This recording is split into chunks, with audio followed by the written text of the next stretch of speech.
Assalamualaikum warahmatullahi wabarakatuh. Perkenalkan, nama saya Febi Nabila dengan NIM 19111110397 dari kelompok 2 kelas A 2019-1. Di video ini saya akan melakukan pemeriksaan muskuloskeletal untuk memenuhi ujian skilab KMB 3. Assalamualaikum. Waalaikumsalam Ibu, silakan duduk. Terima kasih. Baik Ibu, ada yang bisa saya bantu? Iya, saya melakukan pemeriksaan untuk sendi dan tulang saya. Oh begitu. Nah sebelumnya perkenalkan, saya Febi Nabila. Saya perawat yang akan melakukan pemeriksaan pada Ibu. Nama pemeriksaannya itu muskuloskeletal. Sebelumnya apakah boleh saya tahu nama Ibu siapa? Manda, sis. Baik Ibu Manda. Mungkin pemeriksaan ini membutuhkan waktu kurang lebih 30 menit. Apakah Ibu bersedia? Bersedia, sis. Nah pemeriksaannya kita lakukan di sini saja ya Bu ya. Ya. Baik.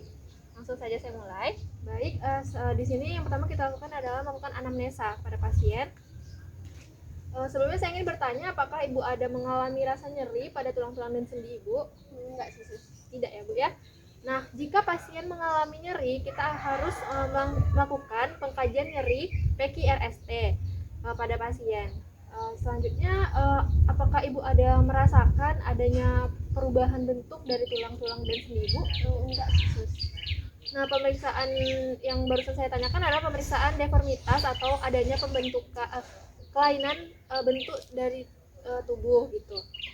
Seperti adanya tumor atau pembengkakan. Selanjutnya, apakah Ibu ada merasa bahwa tulang-tulang dan sendi Ibu ini mengalami penurunan fungsi? Enggak. Tidak ya Ibu ya. Nah, pemeriksaan yang barusan saya lakukan adalah pemeriksaan disfungsi atau adanya kelainan atau penurunan fungsi dari tulang dan sendi. Baik Ibu, apakah Ibu ada riwayat penyakit terdahulu? Enggak, sis. Tidak ada Ibu, berarti Ibu tidak pernah mengalami patah tulang, stroke, dan lain-lain, tidak ada ya Bu ya. Baik, selanjutnya kita akan langsung melakukan pemeriksaan fisik muskuloskeletal pada pasien, yaitu pemeriksaan umum. Pemeriksaan fisik umum ini bisa kita lihat dari sejak pasien datang tadi, yaitu bagaimana cara berjalan pasien dan bentuk tubuh pasien, apakah normal, bungkuk atau tidak. Nah, kemudian kita lihat juga apakah pasien datang dengan cara berjalan normal, digendong ataupun pincang. Nah, pemeriksaan selanjutnya adalah pemeriksaan apakah ada kelainan dari cara berjalan pasien, yaitu ada 3. Yang pertama adalah antal gait, yang kedua Trendelenburg gait, dan yang terakhir itu adalah steppage gait. Nah, pada pasien ini ketika berjalan tadi berjalannya adalah normal. Baiklah, selanjutnya saya akan melakukan pemeriksaan tonus otot pada pasien. Nah, pemeriksaan tonus otot ini ada 5 skor. Yang untuk skor yang kelima yaitu pasien mampu melawan gravitasi dan menahan tekanan. Untuk skor 4, pasien mampu melawan gravitasi tapi tidak mampu menahan tekanan. Untuk skor 3, pasien mampu melawan gravitasi, namun ketika diberi tekanan tangan pasien akan langsung jatuh. Untuk skor 2, pasien tidak mampu melawan gravitasi tapi masih bisa untuk menggerakkan tangannya. Dan untuk skor 1, pasien tidak mampu melakukan pergerakan, namun ketika diraba atau dipalpasi itu akan terasa adanya usaha atau kontraksi. Dan untuk skor 0, itu sama sekali tidak ada pergerakan pada tangan pasien dan juga tidak ada usaha. Baik Ibu, bisa diangkat tangannya seperti ini. Nah, kemudian saya akan berikan tekanan. Apakah bisa dilawan Bu? Dilawan. Baik. Nah, untuk pasien ini skornya adalah 5. Selanjutnya, untuk skor 2, 1 atau 0, apabila pasien mendapatkan skor itu, kita akan lanjutkan untuk melakukan tes atrofi otot. Contohnya seperti ini. Kita bandingkan otot tangan kita dengan otot pasien. Sebelumnya kita pegang tangan kita, kemudian kita bandingkan dengan otot pasien.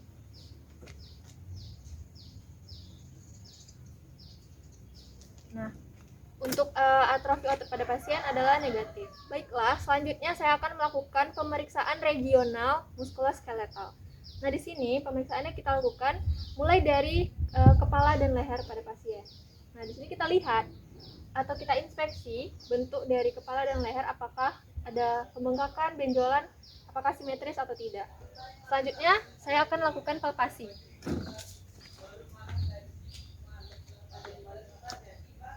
Di sini 2 jari. Kemudian jempol kita letakkan di spinal dan jari telunjuk dan jari tengah kita letakkan di vena jugularis. Yang pertama kita lakukan palpasi pada bagian spinalnya. Apakah ada pembengkakan dan benjolan? Apakah terasa nyeri, Bu? Enggak. Kemudian kita lanjutkan untuk memeriksa vena jugularis. Apakah terasa nyeri, Bu? Enggak. Selanjutnya kita lakukan palpasi pada kelenjar tiroidnya.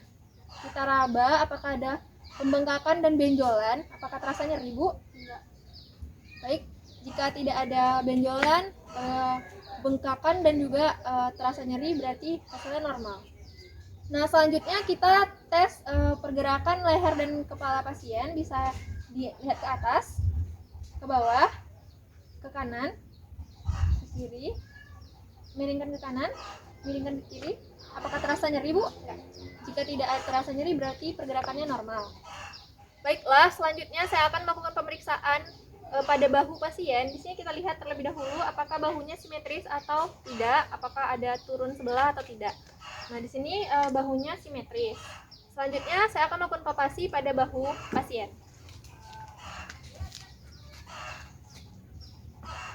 Di sini kita palpasi, kita telusuri apakah ada pembengkakan atau benjolan.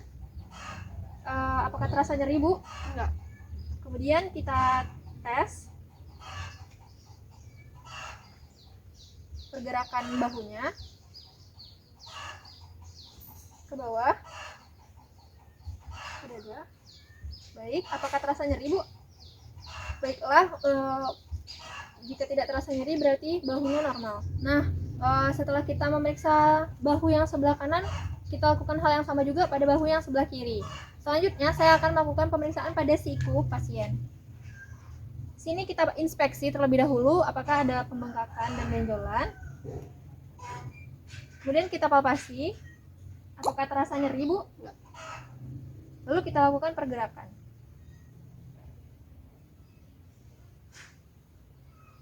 Apakah terasa nyeri, Bu? Tidak. Baik. Selanjutnya kita akan memeriksa pergelangan tangan pasien. Kita inspeksi juga apakah ada pembengkakan atau benjolan. Kemudian kita palpasi. Apakah ada terasa nyeri, Bu? Enggak. Lalu kita lakukan pergerakan ke bawah. Bisa diputar, Bu. Apakah terasa nyeri? Enggak ada sih. Baiklah, jika tidak ada terasa nyeri berarti pergelangan tangan pasien normal. Selanjutnya kita akan melakukan pemeriksaan punggung. Ibu bisa agak maju sedikit. Baik, di sini kita lihat tulang punggung pasien ini apakah ada mengalami kelainan atau tidak, seperti kifosis atau bungkuk ke depan, lordosis bungkuk ke belakang, atau skoliosis bungkuk ke kiri atau ke kanan, dan juga gibus bungkuk ke depan yang disertai dengan seperti punuk. Nah, di sini tulang punggung pasien tidak ada mengalami kelainan atau normal. Kemudian kita palpasi dari bagian torak, tulang belakangnya ini sampai ke lumbar. Kita cek apakah ada pembengkakan dan benjolan. Apakah terasa nyeri, Bu?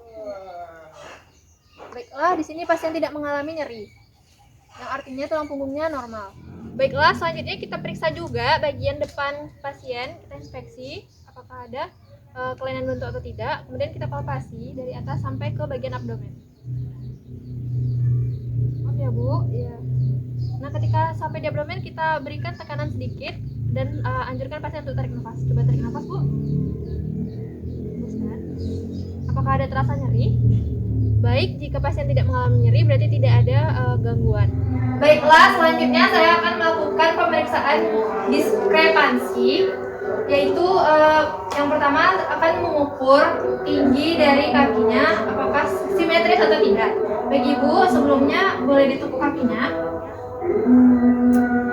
Nah, di sini bisa kita lihat bahwa ukuran tinggi dari kaki Ibu ini adalah normal. Bagi Ibu, boleh diluruskan lagi. Selanjutnya, saya akan melakukan pemeriksaan atau mengukur panjang kaki pasien dengan dua cara. Yang pertama appearance length dan juga true length. Appearance length dilakukan dengan cara mengukur panjang kaki dari tulang malleolus sampai ke pusat.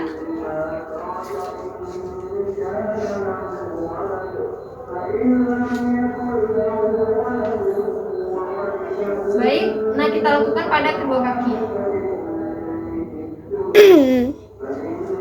Selanjutnya dengan cara true length dilakukan mengukur dari tulang malleolus sampai ke sias.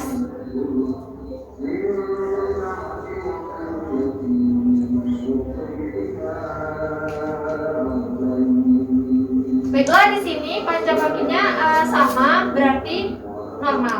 Nah, selanjutnya saya akan melakukan pemeriksaan gerakan lutut. Yang pertama kita inspeksi apakah lututnya ada pembengkakan atau benjolan. Kemudian kita palpasi. Apakah terasa nyeri, Bu? Tidak ya. Setelah itu kita coba pergerakan pada lututnya. Boleh ditepuk, Ibu. Boleh diluruskan. Baik, apakah terasa nyeri, Bu? Baik. Begitu juga dengan lutut di sebelahnya. Nah, selanjutnya saya akan melakukan pemeriksaan pada ankle kaki pasien. Di sini pertama kita inspeksi apakah terdapat benjolan atau pembengkakan atau kelainan lainnya. Kemudian dipalpasi. Apakah terasa nyeri, Bu? Ya. Baik, boleh digerakkan kakinya, Bu. Ankle-nya. Nah, baik, apakah terasa nyeri? Enggak. Baik, begitu juga dengan ankle yang di sebelahnya. Baiklah, selanjutnya saya akan melakukan pengkajian khusus pada pasien untuk pemeriksaan muskuloskeletalnya. Nah, ada 4 pemeriksaan khusus atau pengkajian khusus. Yang pertama uji valens, yang kedua uji Tinels, yang ketiga refleks patella, dan yang terakhir itu adalah pemeriksaan tanda benjolan atau tanda balon. Nah, yang pertama saya akan melakukan pemeriksaan atau uji valens. Baik, Ibu bisa ikuti saya. Pemeriksaan ini tujuannya untuk melihat apakah ada sindrom atau tidak ya, Bu ya. Ini. Baik, Ibu bisa menahannya selama 60 detik ya, Ibu ya. Baik, sudah 60 detik bisa dilepaskan tangannya. Apakah Ibu ada merasa kesemutan di bagian pergelangan tangan Ibu? Enggak. Tidak ya, Ibu, berarti uji valensnya negatif. Atau berarti tidak ada sindrom pada pasien. Contoh sindromnya itu seperti sindrom turnal karpal jika pasien mengalami kesemutan atau kebas. Nah, uji yang kedua ini namanya uji Tinels, yaitu pemeriksaan di bagian pergelangan tangan Ibu menggunakan hammer ini nanti ya, Bu ya. Boleh pinjam tangannya, Bu. Nah, di sini kita akan lakukan perkusi pada bagian tengah dari pergelangan tangannya selama 3 kali. Apakah Ibu ada merasa seperti kebas atau kesemutan, Bu? Tidak. Tidak ya, Bu, berarti uji Tinelsnya negatif. Berarti normal ya, Bu ya. Nah, selanjutnya saya akan melakukan pemeriksaan menggunakan refleks hammer, yaitu refleks patella. Nah, di sini kita akan mengangkat kaki pasien.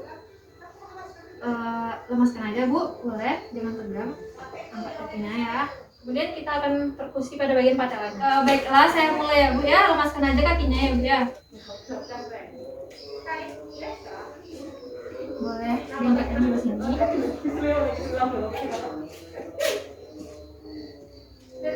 Baik. Nah, refleks patellanya bagus, berarti tidak ada kelainan atau gangguan. Baik, selanjutnya pemeriksaan keempat yaitu pemeriksaan tanda benjolan atau tanda balon. Di sini kita palpasi pada bagian, kita fiksasi pada bagian lutut pasien. Apakah terdapat benjolan atau yang berisi cairan pada patella pasien? Apakah ada terasa nyeri, Bu? Enggak. Tidak ya, Bu ya. Begitu juga dengan lutut yang sebelahnya, kita fiksasi. Apakah ada cairan pembengkakan atau benjolan pada patellanya? Apakah terasa nyeri, Bu? Baik, berarti kondisi pasien normal. Baik, Ibu, kita sudah selesai melakukan pemeriksaan, boleh duduk. Baiklah, Ibu, kita sudah selesai ya, Bu, melakukan pemeriksaan muskuloskeletal pada Ibu. Bagaimana perasaan Ibu? Lega, suster. Terus jadi sekarang normal semua ya, Sus? Iya, alhamdulillah semuanya normal ya, Bu. Baik, Ibu, kalau gitu mungkin sampai di sini pertemuan kita. Saya akhiri. Assalamualaikum, Ibu. Sudah. Sekian video yang saya buat. Mohon maaf jika terdapat kesalahan. Assalamualaikum warahmatullahi wabarakatuh.